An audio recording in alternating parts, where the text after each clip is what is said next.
Esse é o Café com Deus de número 209. O tema de hoje é firme sobre as águas.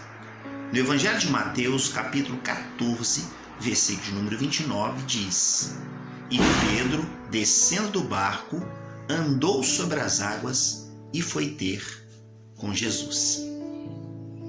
Essa passagem é muito importante na nossa vida porque trata de uma atitude, de forma sobre-humana até, nós podemos dizer, sobrenatural, quando Pedro toma a decisão de andar sobre as águas em direção a Jesus, que estava andando sobre as águas. Um ato de fé, de ousadia e de coragem.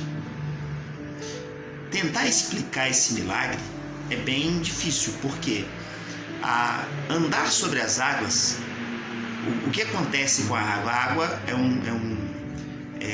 ela está em estado líquido, no caso, né? O H2O em estado líquido, e para que uma coisa flutue sobre as águas precisa ser uma coisa muito leve ou uma coisa construída como um barco, um navio, construído de forma tal que ele consiga planar sobre as águas. Tem todo um cálculo que precisa ser feito para que possa se produzir um navio, um barco de um tamanho adequado para que ele possa flutuar, né, sobre as águas e não afundar. O que um homem ou uma mulher, por exemplo, é impossível, a não ser, evidentemente, baseado nesse texto como nós cremos que aconteceu, os pés, a sola dos pés, ela é muito pequena, proporcional ao tamanho do corpo, e assim, automaticamente, a pessoa afunda. Explicar esse milagre é muito difícil, porque o que Deus fez? Fez com que o peso de Pedro ficasse mais leve ao ponto de flutuar sobre as águas? Ou fez com que a água, que estava ali, o H2O, né, em estado líquido, se tornasse em estado sólido, para que ele pisasse e caminhasse até Jesus? De uma forma ou de outra, o milagre aconteceu. O que eu quero chamar a sua atenção é sobre o que isso significa para a nossa vida, para as nossas realidades. O que significa firme sobre as águas? É confiar e crer, primeira coisa, na palavra que vem do Senhor. Quando Jesus vira para Pedro e diz: vem, é uma ordem.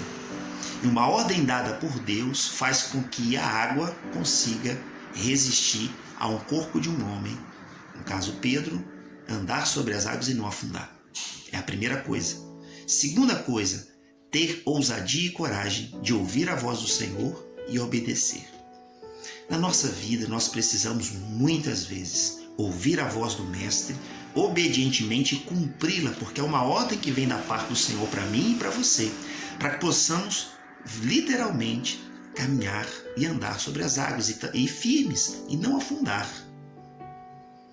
Quero chamar sua atenção no dia de hoje, especialmente, diante dos seus problemas, dificuldades, lutas, que porventura tem tentado fazer com que você venha submergir, como aconteceu com Pedro, logo depois, quando ele começa a observar os ventos contrários. O que tem tentado submergir você? O que tem tentado tirar sua atenção do foco no Senhor? Porque quando Pedro deixou de ter o foco em Cristo, foi quando ele afundou. Precisamos caminhar firme sobre as águas, olhando para o Mestre, ouvindo a sua voz de forma obediente. Que o dia de hoje seja um dia de experiência de milagre na sua vida. No amor de Cristo Jesus. Um forte abraço, Deus te abençoe.